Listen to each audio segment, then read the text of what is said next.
بوٹی بوٹی کرے، جیسے ہی اس کی روح نکلی پھر آپ جو چاہیں وہ کیجیے، کسی چیز کی اذیت نہیں۔ مگر پتا چلا کہ جتنی بھی اذیت ہو محدود ہے، اذیت یہاں پر سزا محدود ہے ہر اعتبار سے، مگر جب مرنے کے بعد اللہ جو سزا دے گا، جو تکلیف میں انسان ہوگا، اس کی کوئی انتہا نہیں ہے کہ کس حالت میں ہوگا۔ بس ہر وقت وہ دعا کرتا ہے خداوند عالم کوئی ہمیں ایسا ہدیہ بھیج دے جس کی وجہ سے ہماری پہ عذاب جو کم ہو جائے۔ ایک صلوات پڑھے محمد تو ہمیں دونوں صورتوں کے والدین کی قبر پہ جائے۔ ہر کوئی ماں ہے اور ہر کوئی باپ بنے گا، لہذا اپنے کو اپنی ذمہ داری سمجھ کے ماں باپ کے قبر پہ جائیے۔ آج ہم باپ بن گئے تو دو ہمارے بیٹا ایسے ہو گئے، آپ بھی تو کسی کے بیٹے ہیں، آپ کے بھی تو کوئی ماں باپ ہیں، لہذا اپنی اپنی ذمہ داری نبھائیے، خود بخود مسئلہ حل ہو جائے گا۔ ہر کوئی اپنے غفلت اپنے میں غافل رہے گا، مگر جب اپنی باری آتی ہے تو کہے گا نہیں بیٹے کو ایسا ہونا چاہیے۔ کہا گیا جو بو گے وہی کاٹو گے۔ ایک صلوات پڑھے محمد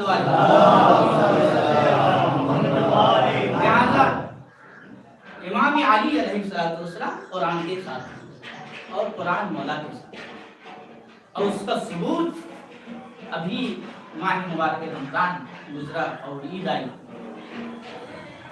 رمضان اس سال کا جس وقت امام رخصت ہوئے، امام بھی بہت گرم تھا، ہر وقت صحن خانہ میں آتے تھے اور آسمان کی جانب رخ کرتے تھے۔ بیٹی نے پوچھا بابا اس سے پہلے رمضان میں نے کبھی نہیں دیکھا کہ آپ اتنے بے چین، آپ اتنا باہر کیوں آسمان کی طرف دیکھتے ہیں؟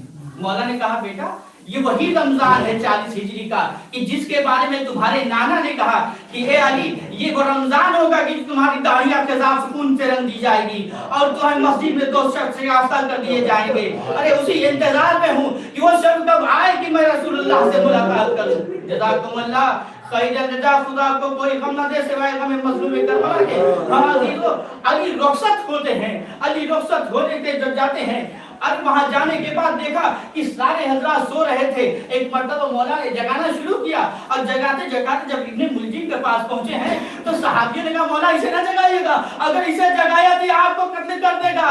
علی نے کہا کہ ارے وہ مولا ہی کیا جو اپنے قاتل کو بے نمازی دیکھے، اے مولا آپ نے قاتلوں کو نماز سے اٹھایا مگر آپ کے حسین کو سجدے کی حالت میں قتل کیا گیا، اس سے پوچھئے مولا جزاکم اللہ جزاکم اللہ، خدا کو کوئی غم نہ دے سوائے غم مظلوم کربلا کے۔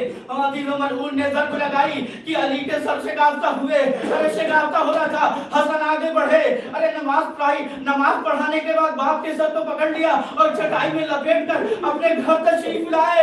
ارے جب میں کہوں گا اے مولا آپ کے دونوں فرزند موجود ہیں، آپ کے سر کو تھام لیا، آپ کو دلاسا دیا، آئیے کربلا میں، ارے سجاد کے دل سے پوچھئے، ارے باپ روکے نیزہ پر بیٹا بیمار ہے، السلام علیکم یا ابا عبداللہ۔ جزاکم اللہ جزاکم اللہ۔ یہ لے کر اپنے بیت الشرف کے پاس پہنچے، ایک مرتبہ جیسے ہی خانے کے قریب ہوئے، علی نے کہا اے سلمان، اے اصحاب میرے چاہنے والوں، ایسا کرو تم یہیں پہ رک جاؤ۔ سب اصحاب نے کہا اے مولا کیا ہم سے کچھ خطا ہو گئی ہے، کیا ہم سے گناہ ہو گیا ہے جو آپ یہیں پہ روک رہے ہیں؟ مولا نے کہا کوئی گناہ نہیں، کوئی خطا نہیں، بس میں یہ نہیں چاہتا کہ تمہارے رونے کی آواز میری بیٹیوں تک پہنچے، ارے میری زینب کی آواز نامحرموں تک پہنچے۔